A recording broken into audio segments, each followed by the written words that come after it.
महाप्रज्ञा पूज्यो जिनपति स्वरूपो गुरुवर पुनीतान्त प्रज्ञा गहनतम तत्त्वेषु निपुणा श्रुतस्वाध्यायेन सुविदितरहस्यो विभुवर प्रशस्त्या शास्त्राणां सुषमतर सम्पादन श्रुति महाप्रज्ञा पूज्यो जिनपति स्वरूपो गुरुवर। द्वितीय की समस्या, द्वंद्व की समस्या, हमारी द्वंद्वात्मक दुनिया में द्वंद्व की समस्या। दूसरा होना भी अच्छा है और दूसरा होना बुरा भी है। अब क्या करे आदमी, जब दूसरा है तब एक प्रश्न पर विचार किया गया कि शरण की खोज कर कोई शरण दे सके, और वह खोज दो दिशाओं में हुई। एक बाह्य जगत की दिशा में शरण की खोज हुई और एक अंतर जगत की दिशा में शरण की खोज हुई। तो बाह्य जगत की दिशा में जब शरण की खोज हुई तो वहाँ शस्त्र का निर्माण हुआ। अकेला चलता है, डर नहीं लगता, पास में लाठी है तो भी डर नहीं लगता, क्योंकि कुत्ता नहीं काटेगा। तो लाठी भी शरण बन गई। और लाठी से काम नहीं चला तो फिर गुप्तियां आ गई, ऐसी लाठियां बनी।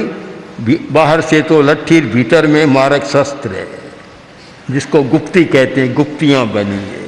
तो क्या हम मान लें कि जिसके पास अनुभव है उसे कोई भय नहीं है, शरण मिल गया? यह कहना तो मुश्किल है। वह भी डर रहा है, डर रहा है, अभय नहीं है। तो हम एक सिद्धांत पर पहुंचते हैं कि जहां बाहर में शरण की खोज है वहां कोई अभय हो नहीं सकता, भय मुक्त हो नहीं सकता और विश्वास मानकर बैठ नहीं सकता। तब फिर भीतर में खोज, शरण की खोज शुरू हुई। शरण खोजे भीतर में, तब फिर एक स्वर निकला, नाणम शरणम में।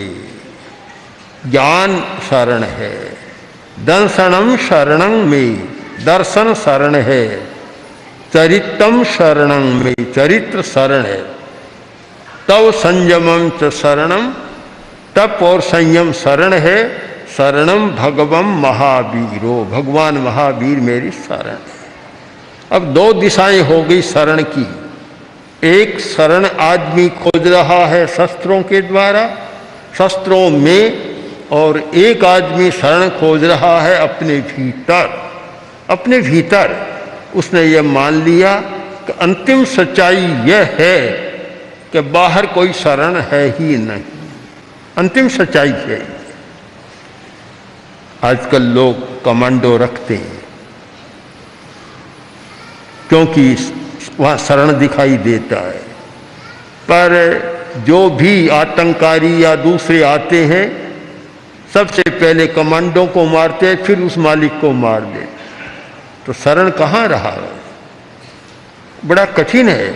बाहर की दुनिया में हम कह सकें कि यह शरण है, यह एकांततः कहना बड़ा कठिन है। भीतर की दुनिया में हम कह सकते हैं कि एकांततः शरण है, कोई भय नहीं, अभय है, एकांततः शरण है।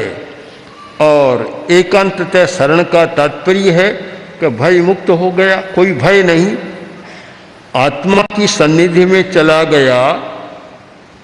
जब जब शरीर की सन्निधि में रहता है तब भय की भावना पैदा होती है और शरण की बात पैदा होती है।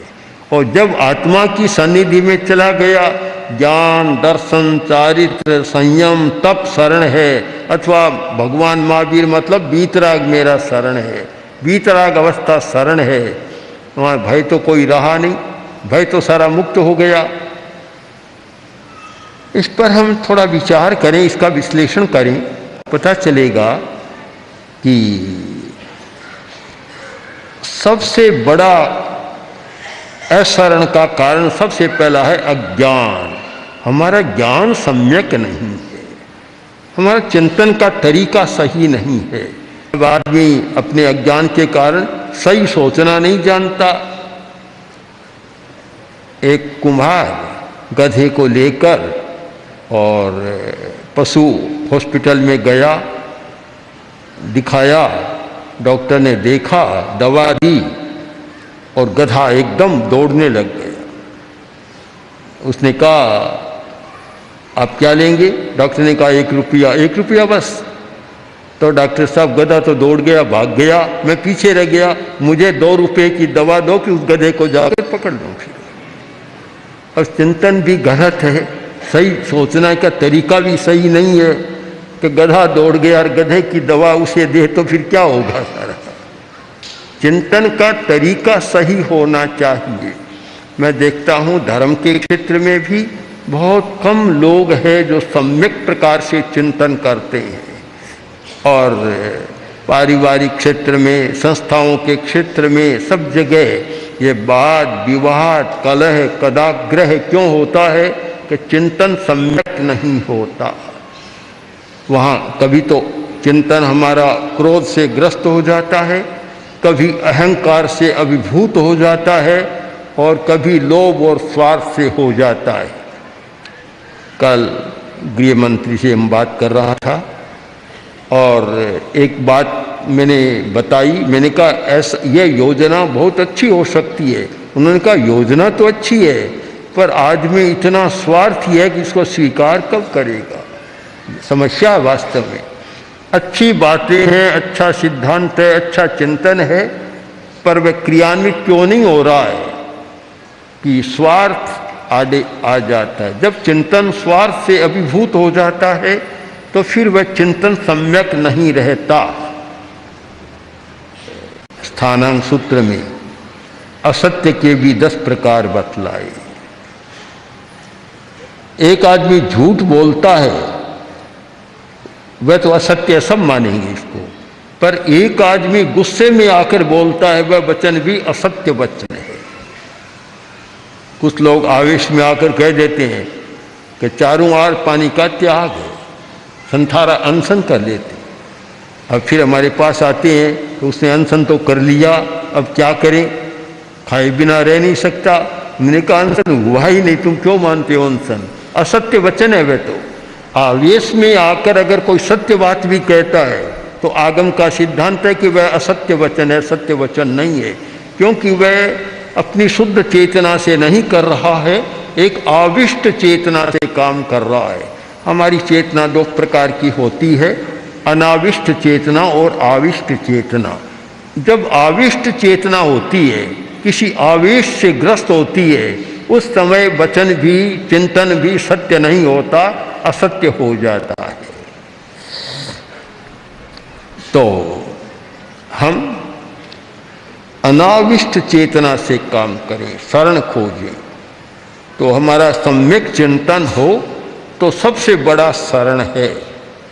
मैंने स्वयं अनुभव किया, अनेक घटनाओं में अनुभव किया कि चिंतन सही नहीं था, विवाद बढ़ रहा था, और चिंतन सही हो गया, अनेकांतात्मक हो गया, विवाद समाप्त हो गया।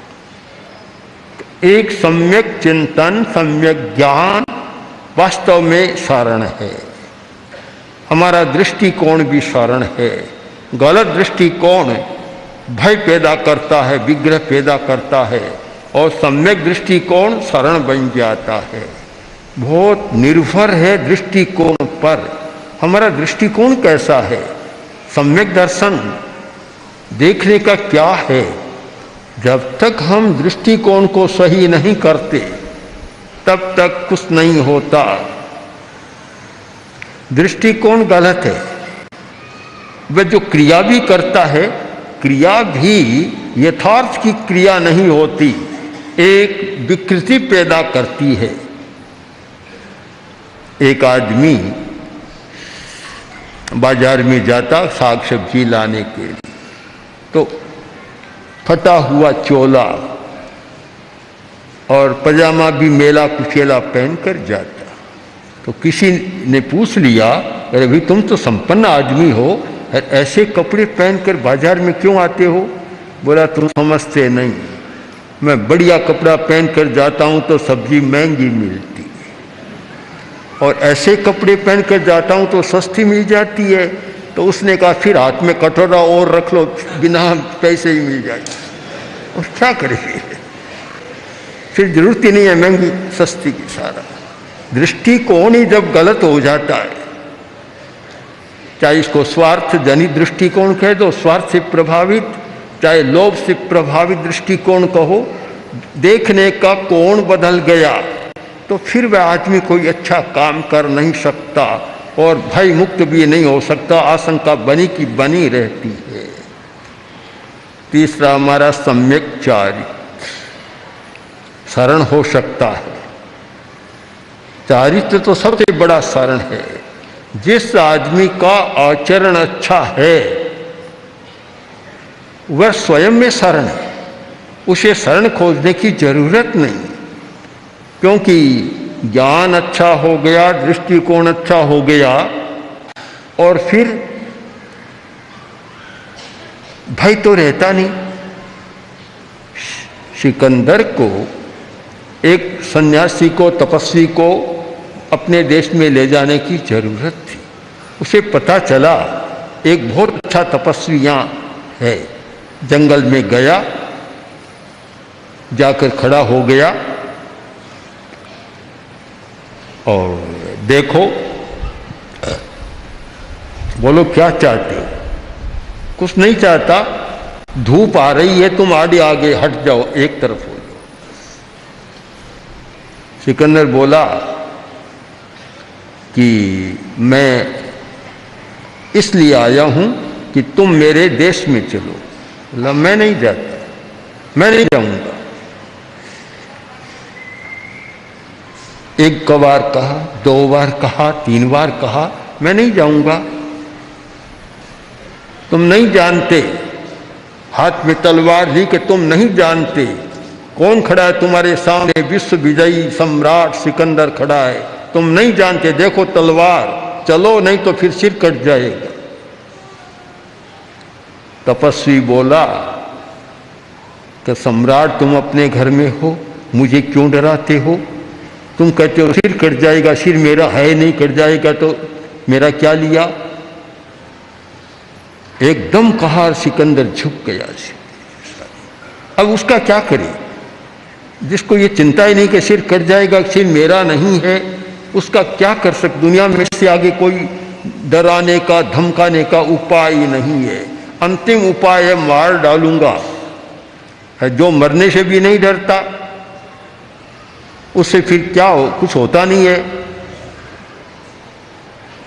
मैंने कभी लिखा था विष्णु स्वामी के बारे में कि मौत से मरता नहीं मैं, मौत मुझसे मर चुकी, मौत से डरता नहीं मैं, मौत मुझसे डर चुकी है, मौत से मरता नहीं मैं, मौत मुझसे मर चुकी है।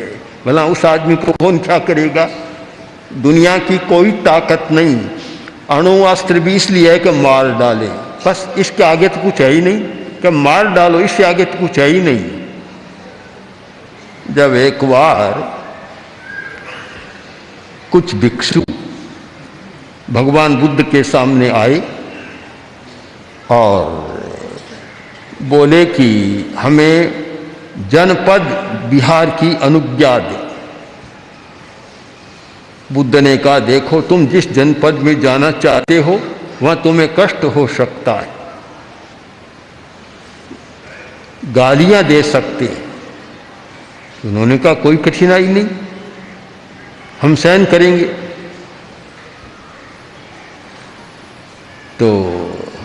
तुम्हें पीट सकते हैं। जब गाली देंगे तो हम सोचेंगे कि मुझे गालियां दी, पीटा तो नहीं, और पीटेंगे तब हम सोचेंगे कि पीटा है, मारा तो नहीं। अगर मार दे तो मार देंगे तब सोचेंगे कि मार दिया पर मेरी आत्मा को तो नहीं लूटा, मेरे धर्म को तो नहीं लूटा, मुझे चिंता नहीं इस बात की। जब इस कक्षा पर कोई व्यक्ति पहुंच जाता है, इस भूमिका पर आ जाता है, फिर उसके लिए सारी दुनिया शरण है, अपने आप में शरण। शरण जब अपने आप में हो गया, उस व्यक्ति को बाहर से शरण खोजने की कोई जरूरत नहीं होती। ये अध्यात्म का चिंतन, अध्यात्म की दिशा में शरण की खोज, और शरण का अंतिम बिंदु और एक बाहर की दुनिया में, अब दोनों का अंतर है। एक और शस्त्रों का विकास हुआ और एक और चेतना का विकास हुआ। वर्तमान दुनिया में भी एक सोचना तो है। व्यवहार की दुनिया में जीने वाला आदमी अपनी सुरक्षा की व्यवस्था करता है, किंतु यह मान लेना चाहिए कि केवल व्यवहार की दुनिया में सुरक्षा नहीं है, अपने भीतर की सुरक्षा की भी तैयारी करनी चाहिए। अगर भीतर की सुरक्षा की तैयारी है तो वह तो मात्र व्यवहार है, भी ठीक है, काम करना है, शरीर को बचाना है। पर अगर आत्मा की सुरक्षा की बात नहीं है तो फिर वह नहीं होगा। अप्पाणम शरणम, द्वात्रिशिका में एक सुंदर लिखा गया, अप्पाणम शरणम, आत्मा को शरण मानो, यानी अपनी चेतना ही शरण है, शुद्ध चेतना, जिसमें सम्यक ज्ञान का विकास, जिसमें सम्यक दर्शन का विकास, जिसमें सम्यक चारित्र का विकास, जिसमें संयम की शक्ति यानी इंद्रियों का निग्रह करने की शक्ति, मन का निग्रह करने की शक्ति, और जिसमें तपस्या का विकास, 12 प्रकार के तप, उनके द्वारा पूर्व संस्कारों के शोधन की शक्ति है, वह आत्मा ही वास्तव में शरण बनती है। अंतिम सच्चाई तो यह है, व्यवहार की सच्चाई में तो आदमी शरण खोजता है। जब नमी राजर्षि मुनि बन रहे थे, उधर इंद्र एक ब्राह्मण के वेश में सामने खड़ा था, और उसने कहा कि अब आप मुनि बन रहे हैं, अभी ये उपयुक्त समय नहीं है, उचित समय नहीं है, आप समय पर मुनि बनना, पहले एक काम करें, आप राजा हैं, शासक हैं, और ये विदेह मिथिला का पूरा आपका राज्य है, पागारं कारयितान, पहले आप प्राकार बनाओ, सुरक्षा के जितने साधन है साधन बनाओ, शस्त्रों का निर्माण करो, सयज्ञियो शतघ्नि बनाओ। आज तो कहते हैं कि वे AK-47 में एक साथ इतनी गोलियां चलती है, शतघ्नि थी, एक साथ 100 गोले चलते थे, इतना भयंकर शस्त्र था उस जमाने का। सयज्ञियो, शतघ्नियों का निर्माण करो, ऐसे शस्त्रों का निर्माण करो और फिर आप मुनि बनना। ने कहा मुझे कोई डर ही नहीं है, मैं शस्त्र का निर्माण किस लिए करूं? तुम कहते हो प्राकार बनाओ, मैंने तो अपना प्राकार बना लिया, 3 गुप्तियां मेरी हो गई। तिगुत्त पागारम, तिगुत्ति पागारम, मनोगुप्ति, वचन गुप्ति, काय गुप्ति, ये 3 गुप्तियां है। इससे शक्तिशाली दुनिया में और कोई प्राकार नहीं है। दूसरे प्राकारों को तो तोड़ा जा सकता है, पहले तोपों के गोलों से तोड़ते थे और आज प्रक्षेपास्त्रों से भी तोड़ा जा सकता है। मैंने जो अपना प्राकार बनाया त्रिगुप्ति का, इसे तोड़ने की किसी शस्त्र में शक्ति नहीं है। तो एक खोज, अध्यात्म की खोज और बाहर की खोज। अब व्यवहार की दुनिया में हम नहीं कह सकते कि तुम शस्त्रों का सर्वथा अभाव रखो, निर्माण मत करो, बड़ा कठिन है। क्योंकि जिस व्यक्ति के पास संपत्ति है, धन है और बहुत सारा है, वह सब कैसे मानेगा कि हम क्या करें? बड़ा कठिन है। और जहाँ हिंसा दोनों तीनों क्षेत्रों में है। एक तो अपने पारिवारिक क्षेत्र में भी हिंसा, फिर चोरी की हिंसा। चोर भी बड़े तरीके ऐसे अपनाते हैं, चोरी की भी दक्षता बड़ी है। पुराने चोर इतने दक्ष नहीं थे, आज तो दक्षता इतनी बढ़ गई कि पता ही नहीं चलता। ये जेब कतरे होते हैं, इतनी दक्षता के साथ जेब काट लेते हैं, पता ही नहीं चलता। न्यायाधीश ने जेब कतरे को कहा कि तुम ये काम करते हो, जेब कतर लेते हो, अब तुम्हें क्या दंड होना चाहिए। फिर न्यायाधीश ने कहा कि तुम इतनी दक्षता से कैसे करते हो। बोले हजूर ऐसे तो नहीं होता, अगर आप भी मेरे साथ आए तो मैं आपको सिखा सकता। ऐसे तो कैसे बताऊं मेरी कला आपको, सिखा सकता हूं, पर ध्यान रखना कि आप मुझे 1 सप्ताह के लिए छोड़ दें तो मैं आपको यह भी बता दूंगा कि आपकी जेब भी मैं काट सकता हूं। न्यायाधीश ने 1 सप्ताह के लिए मुक्त कर दिया और 7वां दिन हो रहा है। न्यायाधीश अपने न्यायालय में जा रहे हैं, आगे जाकर देखते हैं तो जेब कटी और चोरी का नंबर आ गया, उसका भी जेब कतरे का। उसने कहा नमस्कार। अरे कैसे किया? अब कैसे बताऊं, मैंने पहले ही कह दिया आपको कि ये कला बताने की नहीं होती, ये हमारी गुप्त कला है। हाँ, आप मेरे साथ काम करें तो मैं आपको सिखा सकता हूँ। तो हर बात में दक्षता का इतना विकास हुआ है। चोरी की दक्षता, आतंककारियों की दक्षता, कि शस्त्र चलाने में जो 2 आतंककारी जितने दक्ष थे, कमांडो को भी अभी उस टेक्निक को और सीखना पड़ेगा। हिंसा का प्रशिक्षण कितनी कुशलता के साथ, कितनी उनकी एफिशिएंसी उसमें बढ़ी है, कितना चातुर्य बढ़ा है, एक भारी समस्या है। तो जहाँ व्यवहार के जगत में जहाँ यह सब कुछ चलता है, आदमी निर्द्वंद होकर जी नहीं सकता, अपनी सुरक्षा का कोई न कोई वह उपाय करता है। किंतु फिर भी अंतिम सच्चाई को न भूलें। अंतिम सच्चाई यह है कि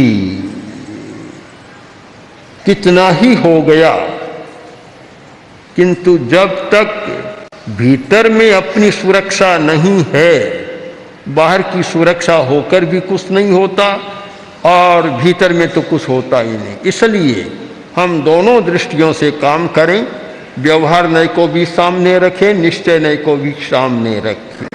व्यवहारिक समस्या का समाधान व्यवहार से करें और निश्चय नय की समस्या का समाधान नैश्चयिक दृष्टिकोण से करें। यह हमारा समन्वित दृष्टिकोण सचमुच हमें शरण की दिशा में आगे ले जाता है और एक नया प्रस्थान होता है। ओम अर्हम्। ओम श्री महाप्रज्ञ गुरवे नमः।